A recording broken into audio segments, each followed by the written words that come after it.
Hej, jeg vil lige ganske kort vise, hvordan I navigerer i jeres terminalvindue på jeres Mac-computer. Jeg vil ikke komme ind på, hvad terminalvinduet er, og hvad det er for et operativsystem, I rent faktisk navigerer i. Jeg vil bare vise jer nogle helt grundlæggende navigationsprincipper. Det første, vi skal have gjort, det er, at vi skal åbne et terminalvindue. Og vi kan lige søge her i Spotlight på terminal. Så kommer terminal her, og den kan vi hvis jeg kan få ramt dobbeltklik på, sådan der, så har vi vores terminalvindue. Jeg kan se, at min computer hedder MacBook Pro, og jeg kan se, at brugeren, der er logget ind, hedder BB.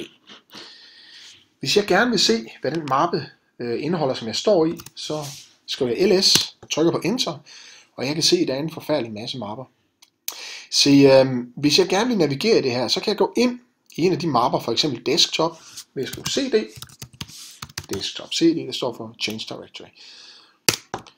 Nu kan jeg se, at jeg er i mappen Desktop. Og hvis jeg skriver ls her, så kan jeg også se de filer og mapper, der er her. Og hvis I ser på de filer, der ligger heroppe, så passer det meget godt med de filer og mapper, jeg faktisk har liggende på Desktop. Man kan oprette en mappe i terminalvinduet ved at skrive mkdir. Det er en forkortelse for Make Directory, mellemrum, navnet på den mappe, jeg gerne vil oprette. Jeg trykker på Enter. Vi kan se, at den dukker op. Vi kan også gå ind i den. CD. Ny mappe. Og hvis vi går ls, kan vi se, at den er tom. Fuldstændig. Hvis vi gerne vil ud af mappen igen, det vil sige gå directory tilbage, så skriver vi cd mellemrum, punktum. Og så er vi tilbage på desktop. Og hvis jeg nu skriver ls, så kan jeg se, der er min mappe. Vi kan også kopiere filer fra terminalvinduet. Det gør vi ved hjælp af en copy-funktion, og den hedder cp, forkortelse for copy. Vi skriver cp mellemrum, og så den fil, vi gerne vil kopiere. Jeg vil gerne kopiere den fil, der hedder scan.pdf, og den vil jeg gerne kopiere til den mappe, der hedder ny mappe. Så jeg siger mellemrum, ny mappe. Så syntaksen er, at jeg skriver cp for copy, mellemrum, den fil, jeg gerne vil kopiere, mellemrum, der hvor jeg gerne vil kopiere den hen. Så trykker jeg på Enter. Og hvis jeg går ind i min ny mappe nu, og skriver ls, så kan jeg forhåbentlig se, at der ligger en fil, der hedder scan.pdf. Jeg kan slette den her fil ved at skrive del scan.pdf.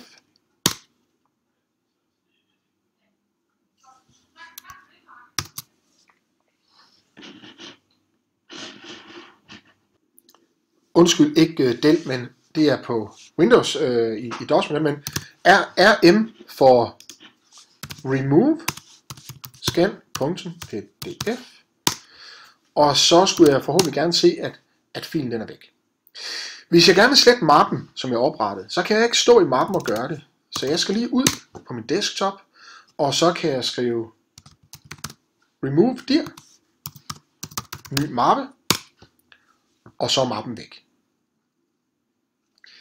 Det var det for den her gang.